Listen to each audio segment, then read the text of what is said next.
అనుదిన వాక్యమైన స్వాగతం. ఆదికాండం 18వ అధ్యాయం నుంచి 18వ వచనం చదువుకుని ముందు స్వాగతం. అబ్రహాము నిశ్చయముగా బలము గల గొప్ప జనమగును, అతని మూలంగా భూమిలోని సమస్త జనములను ఆశీర్వదింపబడును.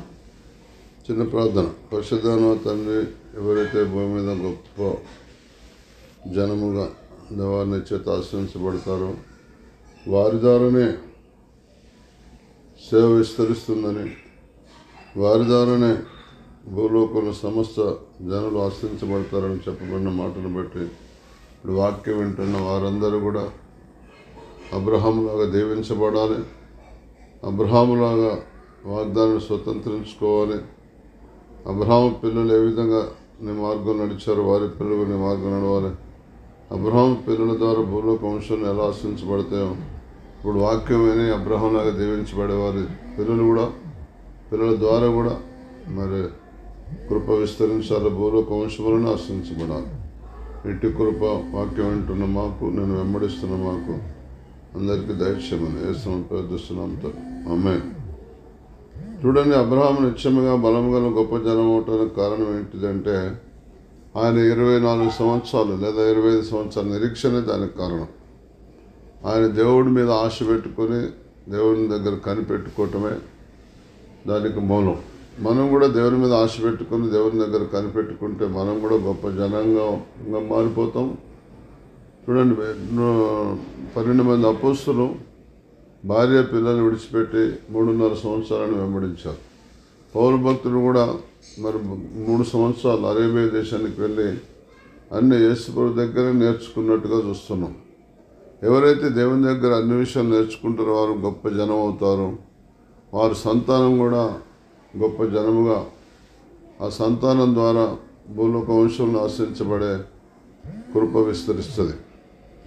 కనుక దేవుడు అబ్రహాముకు వాగ్దానం చేసినప్పుడు మరి అవి నెరవేరటానికి కారణం ఏంటిది అని మనం ఆలోచన చేస్తే అబ్రహాము సంతానం అంతా దేవుని చేత బోధించబడ్డవారు. ఇస్సాకు అయినా కానీ, యాకోబు అయినా కానీ, యోసేపు అయినా కానీ అది మనం చూడాల్సింది. అదే ఒక విధంగా చూడండి, లోతు దగ్గరికి నాశనం చేయడానికి పోతుంది దేవుడు.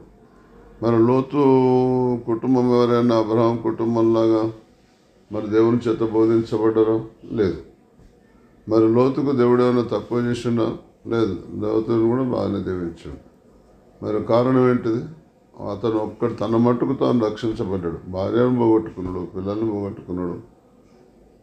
అప్పుడు 16, 17, 18, 19 వచనాల్లో లోతు దగ్గరికి ప్రయాణం అవుతుండు. ఈ సంగతి మనం దాచకూడదు కదా అని అనుకుని అబ్రహాం బలముగల గొప్ప జనం కాబోతున్నాడు, అతని సంతానం మూలంగా భూలోక వంశాలు ఆశ్రయించబడబోతున్నాయి అనే శుభవచనాలు పలికినట్టుగా మనం చూస్తున్నాం. కనుక మనము మన పిల్లలు దేవునిలో ఉండేటట్టు ప్రయాసపడాలి. అందుకొరకే 112 కీర్తన 4వ వచనంలో రాస్తున్నది, యథార్థవంతులకు చీకటిలో వెలుగు పుట్టును, వారు కటాక్షమును వాత్సల్యతయు నీతియు గలవారు. చూసాను ఇక్కడ ఇంకొక మంచి మాట, యథార్థవంతులకు చీకట్లో వెలుగు పుట్టును. యథార్థవంతులు అంటే దేవుని మార్గానికి వచ్చి పాపులకు ఉపదేశించే వారందరూ యథార్థవంతులు. ఈ భూలోకంలో పుట్టిన మానవులందరూ సకల జాతులు పాపంలో పుట్టి పాపంలో పెరిగి పాపంలోనే చనిపోతున్నారు. దుర్మార్గుడు కూడా నశించడానికి ఇష్టం లేదు.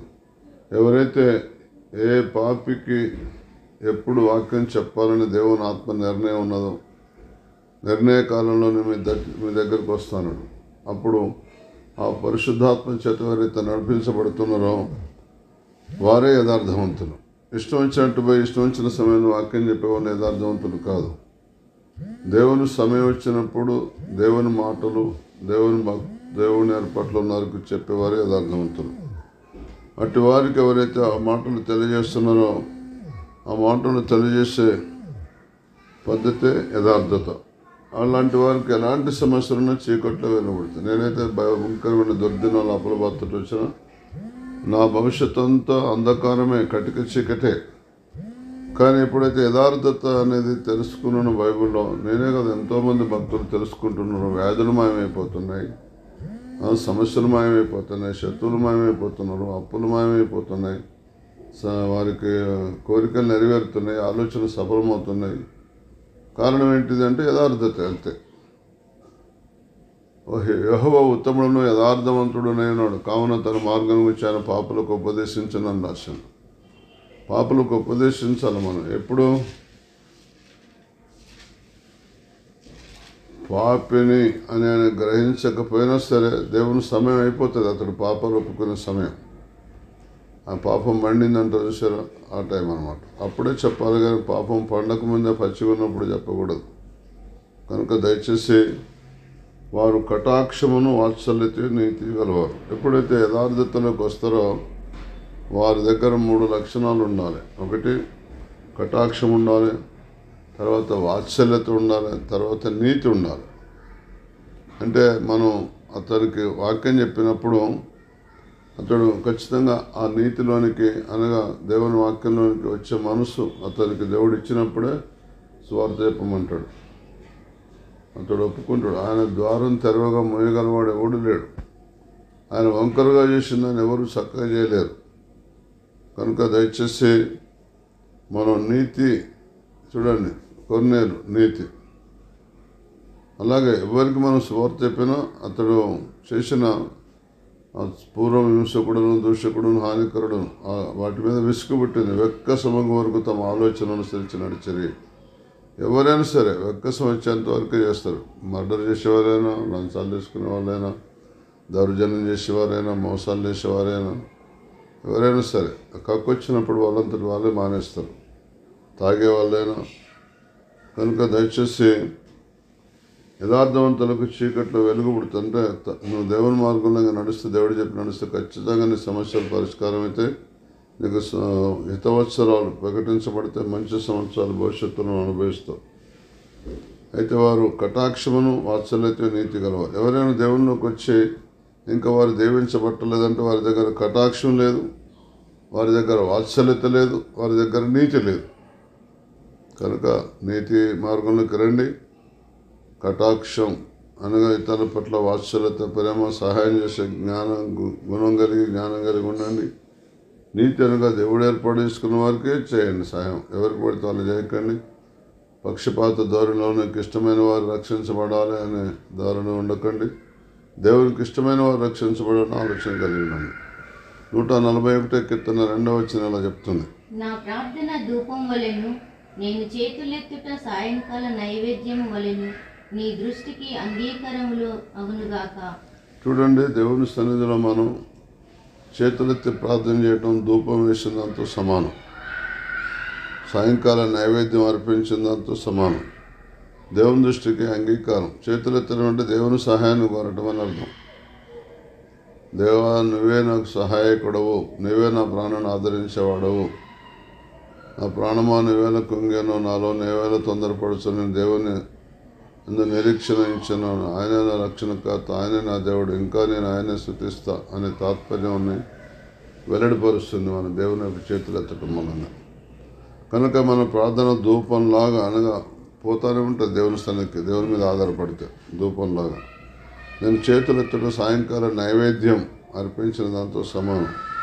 ఆయన దృష్టికి అది అంగీకారం అవుతుంది. దేవుని మీద ఆధారపడితే ఎవరి ప్రార్థనైనా వింటాడు. వేరే 2 తలంపులు లేకుండా ఏకదృష్టి కలిగి ఉంటే ఎవరి ప్రార్థనైనా వింటాడు. ఉండటం సరి ప్రార్థన దేవుని మీద ఆధారపడటం ఎలా అంటే, దేవుని కృపలో అబ్రహామును ఏర్పాటు చేసుకుంది. కేవలం అబ్రహాం కోరిక నెరవేరటం కొరకు కాదు. అబ్రహాము సమస్య దేవుడు ఎందుకు పరిష్కారం చేసిండు, అతని దగ్గర కటాక్షం ఎందుకున్నది, వాత్సల్యత ఎందుకున్నది, నీతి ఎందుకున్నది అంటే, అబ్రహాము పశువుల కాపర్లకు, లోతు పశువుల కాపర్లకు ఒక సమస్య వచ్చింది, వైరం పశువుల మేపక్కడ. అప్పుడు అబ్రహాం అన్నాడు, లోతుని పిలిపించి, నీ పశువుల కాపర్లకి నా పశువుల కాపర్లకు వైరం వచ్చింది, అది మన వరకు వ్యాపించకూడదు. ఇక తూర్పు దిక్కు పడమటి దిక్కు, ఒకవేళ నువ్వు తూర్పు దిక్కు పోతుంటే నేను పడమటి దిక్కు వెళ్ళిపోతా, నువ్వు పడమటి దిక్కు వెళ్ళిపోతే తూర్పు దిక్కు వెళ్ళిపోతా. ఏదో నిర్ణయించుకో. వాళ్ళని బట్టి మనలో భేదాలు ఉండకూడదు, మన బంధాలు తెగిపోకూడదు. నువ్వు మా చిన్నాయన కొడుకు, మా కొడుకు అవుతావు, మన ఇద్దరు తండ్రి కొడుకులు వైరం ఉన్నది అనుకోవద్దు. మరి ఆలోచించుకోమన్నప్పుడు బాగా పచ్చగా ఎప్పుడు మేత బాగా ఎండాకాలం కూడా ఆ లోతు ప్రాంతాలలో దిగువ ప్రాంతాల్లో పచ్చగా గడ్డి ఉంటుంది కాబట్టి మనం ఎటు పోదామని అంటే మంచి స్థలాలు ఎన్నుకున్నాడు. అలాగే మనం సేవ చేసే కాడ కూడా ధనవంతుల మధ్య సేవ చేయటం, ఉద్యోగస్తుల మధ్య సేవ చేయటం అని భావించకూడదు. లేకపోతే ధనవంతుల పిల్లల్ని పెళ్లి చేసుకోవటం, గవర్నమెంట్ ఎంప్లాయీని పెళ్లి చేసుకోవటం, నెలకింత ఆదాయం పెళ్లి చేసుకో, ఇలాంటి తలంపులు సరియనే కావు. దేవుడు ఆశ్రయిస్తేనే ఎవరి రెక్కల కష్టార్థమైన ఆశ్రయించబడుతుంది. యెహోవా ఆశీర్వాదం ఐశ్వర్యం ఇచ్చిన నరుల కష్టం చేత ఆశీర్వాదం ఎక్కువ కాదని రాస్తున్నది. కనుక మనం ఈ లోకరీతిగా అన్యజనులాగా మనం ఎప్పుడు ఆలోచించకూడదు. అన్యజనులు అయితే వాటి అన్నిటి విషయంలో చింత కలిగి ఏదేదో చేస్తూ ఉంటారు. అట్లా మనం చేయకూడదు. దయచేసి ఇప్పటికైనా దేవుని కృపలో మనం జ్ఞాపకం చేసుకోవాలి. అశ్రద్ధ చేయొద్దని ప్రభుత్వం మీకు మనవి చేస్తున్నా. కనుక నా ప్రార్థన ధూపములను చేతులెత్తుడు సాయంకాలం నైవేద్యం దృష్టికి మన ప్రార్థన దేవుడు ఎప్పుడు అంగీకరించాలనుకోండి, మన అభివృద్ధికి తిరుగుండదుగా. అందుకొరకు మన ప్రార్థన దేవుడు వినాలనుకుంటే గలతీ 5:22 ప్రకారం మనం ఉంటేనే మన ప్రార్థన దేవుడు వింటాడు. అయితే ఆత్మ ఫలమేమనగా ప్రేమ, సంతోషము, సమాధానము, దీర్ఘశాంతము, దయాలత్వము, మంచితనము, విశ్వాసము, సాత్వికము, ఆశానిగ్రహం. చూసిన దేవుని యొక్క వాక్యం చెప్తున్నదా? చాలామంది ఎంత చెప్పినా కూడా పట్టించుకోవట్లేదు. అయ్యా నీకు ఆత్మ లేదు, ఆత్మ పొందుకో అంటే అపహాస్యం చేస్తున్నాడు. నీకు బైబిల్ సరిగ్గా తెలియదు అంటున్నాడు. సరే, నాకు బైబిల్ సరిగ్గా తెలియదు, నిజమే, నేను ఒప్పుకుంటా. నీకు మొత్తం తెలుసు, ఏ టు జెడ్. పరలోకం తెలుసు, భూలోకం తెలుసు, యశ్వ తెలుసు, తల్లి తెలుసు, చిన్నాయన తెలుసు, చిన్నమ్మ తెలుసు, వాళ్ళ కులం మతం అంతా తెలుసు. మరి నీ దగ్గర ఆత్మ ఫలాలు ఉన్నాయా? ప్రేమ ఉన్నదా? అందరినీ సమానంగా ప్రేమిస్తున్నావా? సంతోషం, అన్ని సందర్భాల్లో సంతోషంగా ఉంటున్నావా? దయాలతో అందరి మీద దయ చూపెడుతున్నావా? మంచితనం, అందరితో మంచిగా మసులుకుంటున్నావా? అందరితో సమాధానం కలిగి ఉంటున్నావా? దీర్ఘశాంతం, సత్యనానికి ఓపికపడుతున్నావా? విశ్వాసం అచంచలంగా ఉన్నావా? ఎప్పుడు అవిశ్వాసంగా మాట్లాడలేదా? అవిశ్వాసంగా ఆలోచించలేదా? సాత్వికం అన్నీ ఓర్చుకుంటున్నావా? సాత్వికులు ధన్యుల వారు భూలోకాన్ని స్వతంత్రించుకుని కనీసం నీ ఇంటి వారైనా రక్షించుకున్నావా? కనీసం నీ బంధువులకు కన్నా నీ సువార్త వ్యాపించిందా? ఇంకా సాత్వికం ఉన్నదనుకుంటున్నావు. ఆశానిగ్రహం, నీకు ఏదైనా ఆశపడితే దాన్ని నిగ్రహించుకొని దేవుడిచ్చిన దానికి ఓపిక పడుతున్నావా? ఇవన్నీ లేవు. ఆత్మ ఉన్నదనుకుంటున్నావు. ఆత్మ పొందినంత మాత్రాన్ని కూడా అందరికీ ఉంటాయా? ఆత్మ పొందిన వాళ్ళు కూడా గ్యారంటీ ఏం లేదు. ఆత్మ ఉండాలి, జ్ఞానం ఉండాలి. ఆత్మతోనూ జ్ఞానంతో నింపబడాలి. అప్పుడే ఇవన్నీ మనలో ఉంటాయి. కొంతమందికి ఆత్మ ఉంటే జ్ఞానం లేదు, జ్ఞానం ఉంటే ఆత్మ లేదు. ఎంత దుఃఖకరమైన దుస్థితిలో ఉన్నామో మనం ఇప్పుడు చెప్పొద్దుగా. దయచేసి అలా ఎవరు ఉండకూడదని ప్రభుత్వం మీకు మనం చేస్తున్నాం. చాలామందికి దేవుడు అంటే, దేవుని రాజ్యం అంటే ఏందో అర్థం కావట్లే. రోమపత్రిక 14:17 చెప్తున్నది, దేవుని రాజ్యం బాగానండి. మీరు వేసుకొని నమ్ముకున్నారు, నిజమే. దయాలను కొట్టేవాళ్ళని, రోగులు బాగు చేసే విమర్శిస్తున్నారు, ఎగతాళి చేస్తున్నారు. అసలు దేవుని రాజ్యం అంటే అర్థం ఏంటిది? యేసు ప్రభు అన్నాడు, దేవుని రాజ్యం మన మధ్యలోనే ఉన్నది. ఆయన వేలు పెట్టి ఇట్లా దయమా వెళ్ళిపో అన్నాడు, అంతే వెళ్ళిపోయింది. అది దేవుని రాజ్యం. మీరు రోగుల మీద చేతుల నుంచి స్వస్థత పొందారు, అది దేవుని రాజ్యం. మరి దేవుని రాజ్యం నీ దగ్గర ఉన్నది అంటారు. మీరు 10 మంది ప్రార్థనించిన దయ్యం పోవట్లేదా? 10 మంది ప్రార్థనించిన రోగులు బాగా అవ్వట్లేదా? కారణం లేదా? మరి దేవుని రాజ్యం లేదు అక్కడ. 100 మంది క్రైస్తున్నారు, దేవుని రాజ్యం లేదు అక్కడ. 1000 మంది క్రైస్తున్నారు, దేవుని రాజ్యం లేదు అక్కడ. దేవుని రాజ్యం భోజనమును పానమును కాదు కానీ నీతియు సమాధానమును పరిశుద్ధాత్మ యందలి ఆనందమునైనది. దేవుని రాజ్యం అంటే పానమును భోజనం కాదు. నువ్వు అన్నపానాలు మానేసి ఉపవాసం ఉండు. దయాలు ఎందుకు పోవు? రోగులు ఎందుకు బాగుపడరు? అన్నపానాలు మానేసుడా? ఒక ముక్క తక్కువైతేనే పంచాయతీ పెట్టుకుంటున్నారు. ఒక్క ముక్క తక్కువైతేనే పంచాయతీ పెట్టుకున్న క్రైస్తవులు ఉన్నారు తెలుసా. భోజనం చేసేటప్పుడు పుష్టిగా, మళ్ళీ చెప్పొద్దిగా, దేవుడు చూస్తున్నాడని భయం లేదు.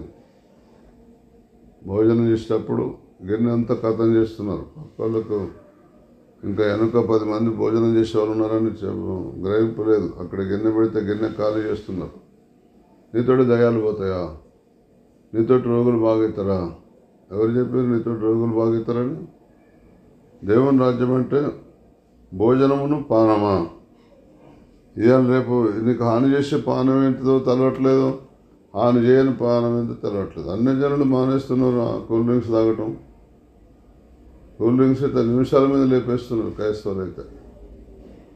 అరే దాంట్లో విషం కలుపుతారయ్యా, దాంట్లో పురుగుల మందు కలుపుతారయ్యా అంటే ఒక ఆయన జోక్ చేస్తాడు. పురుగులు, అవును అయ్యగారు, లోపల ఉన్న పురుగులు చచ్చిపోతాయి అంటున్నాడు. నేను చెప్పాను క్రైస్తవుడే మళ్ళీ. అయితే ఆత్మఫలమేమనగా ప్రేమ, సంతోషం, సమాధానం, దీర్ఘశాంతం, దయాలత్వం, మంచితనం, సాత్వికం, విశ్వాస, నిగ్రహం, ఇవన్నీ ఆత్మ ఉంటే ఉండాలి. అంత ఇవి మాత్రమే కాదు. నేను ఆత్మ ఉంటే భోజనం మీద ఎక్కువ మనసు ఉండదు, పానం మీద ఎక్కువ మనసు ఉండదు. నీ దగ్గర ఆత్మ ఉంటే నీతి, సమాధానం, పరిశుద్ధాత్మ మీద ఆనందం ఉంటుంది. నువ్వు దయాలు కొడితేనే మీ సంఘంలో దేవుని రాజ్యం అని అర్థం. దేవుని రాజ్యం ఉన్నది మీ సంఘంలో, మీ కుటుంబంలో, నీ జీవితంలో ఉన్నదని అర్థం. రోగులను బాగు చేస్తేనే, దయాలు ఎల్లగొడితేనే దేవుని రాజ్యం ఎక్కడ లేదు, మన మధ్యలో ఉన్నది. యేసుప్రభు మన మధ్యలో ఉన్నాడు. ఆయన ద్వారా దయాలు వెళ్ళిపోతున్నాయి, రోగులు బాగుపడదు. ఆయన మాదిరి చూపించండి దేవుని రాజ్యం అంటే ఎట్లుండాలని, క్రైస్తవుడు అంటే ఎట్లుండాలని. ఎంతమంది చెప్పండి యేసుని వెంబడిస్తున్నారు, యేసుని అనుసరిస్తున్నారు. ఆనాడు అపోస్తులు పొందుకోలేదంటే ఇది అపోస్తుల కాలం కాదు, అపోస్తులు లేరు, ఎప్పుడూ అయిపోయింది అంటున్నారు. మరి ఇదేం కాలం అంటే విశ్వాసుల కాలం. మరి విశ్వాసులలో విశ్వాసం ఉన్నదంటే లేదు. చెప్పండి, మీరే చెప్పండి.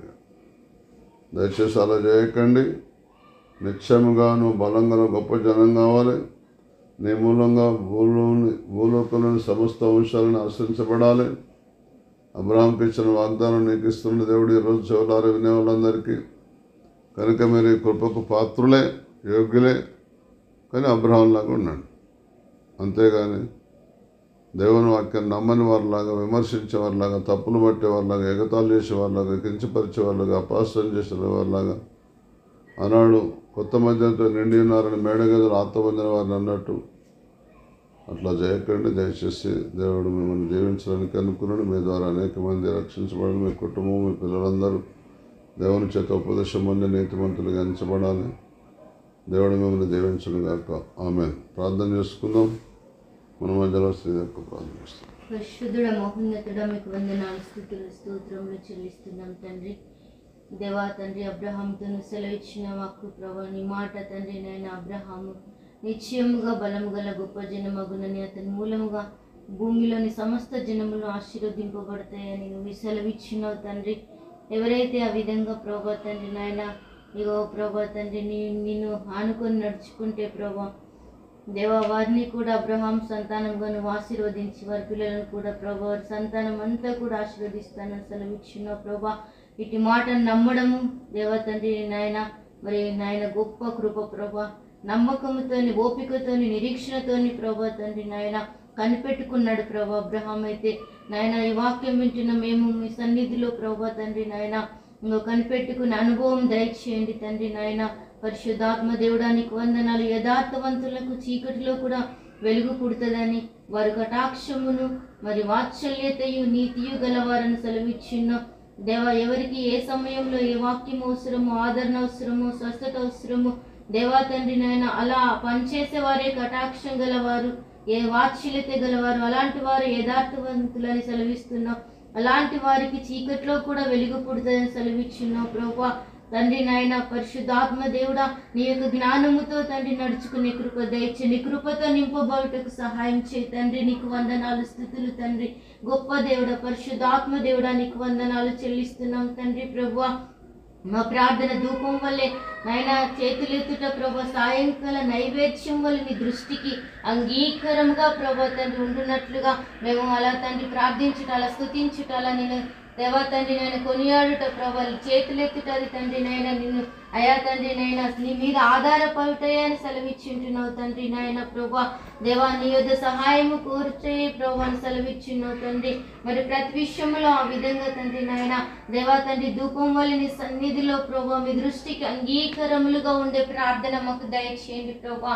అయా తండ్రి నాయన ఇగో దేవానికి స్థుతులు ఆత్మఫలం ఏమనగా తండ్రి నాయన ప్రేమ, సంతోషం, సమాధానం, దీర్ఘశాంతం, దయాళత్వం, మంచితనం, విశ్వాసం, సాత్వికము, ఆశ నిగ్రహం సెలవిచ్చిన దేవా తండ్రి ఆత్మఫలాలు మేము కలిగి ఉన్నప్పుడే, మరి ఓర్చుకున్నప్పుడే, మరి సహించుకున్నప్పుడే, సాత్వికం కలిగి ఉన్నప్పుడే, ఏ ఆలోచనలు ఆశలు కలిగిన వాటిని నిగ్రహించుకునే శక్తి కలిగి ఉన్నప్పుడే దేవా తండ్రి నాయన యథార్థవంతులకు చీకట్లో వెలుగు పుడుతుందని, అట్టివారే నీతియు బోధిస్తారని, అట్టివారే వాత్సల్యత కలిగి ఉంటారని, కటాక్షం కలిగి ఉంటారని సెలవిచ్చిన దేవా ఇలా జ్ఞానముతో నింపబడినట్లు సహాయం చేయండి, కృపతో నింపబడినట్లు సహాయం చేయండి. దేవుని రాజ్యము పానము భోజనం కాదు ప్రభు, కానీ దేవా పరిశుద్ధాత్మ యొక్క ఆనందం నై ఉన్నదని సెలవిస్తున్నావు దేవా. దేవుని రాజ్యం అంటే తండ్రి నాయన స్వస్థతలు ప్రభా తండ్రి నాయన అయ్యా దేవా తండ్రి జరుగుట అదే దేవుని రాజ్యం అని తండ్రి నాయన దేవా తండ్రి నాయన దయాలు ప్రభా తండ్రి వెళ్ళగొట్టుట ప్రభా. యేసు ప్రభు భూమి మీదకి వచ్చినప్పుడు దేవా నీ రాజ్యమును తండ్రి కనపరిచినావు తండ్రి. అలాంటి కార్యాలు సంఘంలో ప్రభా దేవా తండ్రి నాయన ప్రభా తండ్రిని వేర్పరచుకుంటున్న స్థలాల్లో ప్రభా తండ్రి నాయన సేవకుల మధ్యలో అట్టి కృపను జరిగించమని ప్రార్థిస్తున్నాం దేవా తండ్రి నాయన ప్రభా తండ్రి. లోకంలో తండ్రి నాయన తిండి కొరకు కాదు ప్రభా తండ్రి నాయన, పానం కొరకు కాదు ప్రభా దేవా, నీ కొరకు తండ్రి నీ పని చేయుటకు తండ్రి, ఆకలితో ఉన్న వారికి, దప్పికతో ఉన్న వారికి నిన్ను గూర్చి ప్రభా తండ్రి సరైన సమయంలో బోధించుటకు, బలపరచుటకు దేవా తండ్రి ఇలా దేవా ఎవరైతే వెంబడిస్తారో అట్టివారే ప్రభా తన మూలంగా తండ్రి నేను భూలోక వంశాలను ఆశీర్వదింపబడతాయని ఇచ్చిన మాట నెరవేర్చబడుతుందని, వారి పిల్లలు సంతానం ఆశీర్వదింపబడతారని సెలవిచ్చిన ఈ మాట ఈ వాక్యం విన్న ప్రతి ఒక్కరి జీవితంలో తండ్రి నాయన అయా మా అందరి జీవితంలో జరిగించి మీరు మహిమ పొందమని దేవాత్మీయ తండ్రి గారి పరిచర్యను తండ్రి నేను దీవించి ఆశీర్వదించమని కృప చూపించి మీరే మహిమ ఘనత ప్రభావాలు పొందుకోమని యేసే నామమున వేడుకొని ప్రార్థిస్తున్నాం తండ్రి, ఆమేన్. మన తండ్రి అయిన దేవుని యొక్క ప్రేమ, ప్రభువైన క్రీస్తు వారి కృప, పరిశుద్ధాత్మ కన్యన సమాధానం శేఖ సరళకున్న సమస్త పరిశుద్ధులకు కూడిన మనకు సదాకాలం తోడైన ఆమేన్.